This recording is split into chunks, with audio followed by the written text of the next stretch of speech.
Mga kautak, this video, ano po ako sa sementeryo. Ito yung ginawa nila papa ko. Mga kautak, ito na finishing. Pero bago lahat-lahat, kailangan muna maglinis mga kautak. Siyempre, tinulungan ni mama ko si papa ko para po mabilis matapos. Wow. Sa mga kautak, masilya dyan mga kautak. Ito po yung masilya sa Florentines mga kautak. Nagre-retouch po dyan si papa ko.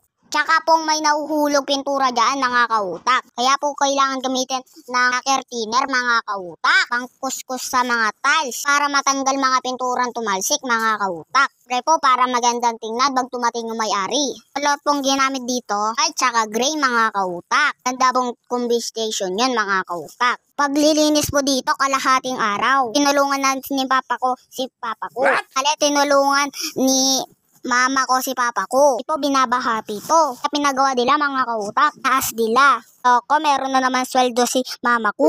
Napakita ko po paano dinisign niya yung background. Tumulong din ako kay papa ko. Halo-halo ko yung masilya, mga kautak. Ito yung design ni papa ko, mga kautak. Para pong ito yung marmor design po to, mga kautak. Wow. Ito po kasi ilalagay yung mga lapida. Kung magandang tingnan para may background, mga kautak. Diba po mga kautak para po siyang tiles. Ito po yung final view. Mga kautak, yung gate nga po kulay black. Ganda din po yung tiles yung upuan, mga kautak. Design ba mga kautak? Meron din po sila pinagawang CR mga kautak. Nice! Sa mga kautak, ang ganda sa mata. Loko, pwede na po pala tumira dito mga kautak. Tuwan naman din ng ginagawa ni papa ko. Yung mga napagawa mga kautak.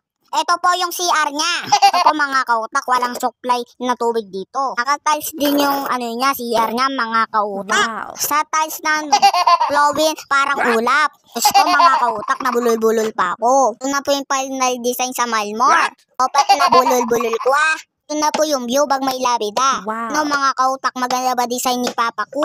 Nice. Halos one mat yung ginawa dito. Buo po kasi ginawa ni papa ko to. Tama ng bubong lahat-lahat. No, Papa Gichus. Sa center po si Papa Gichus. Sa design ng marmor. Dito na lang mga kautak. Salamat po sa papunood. Ingat. At papalo po.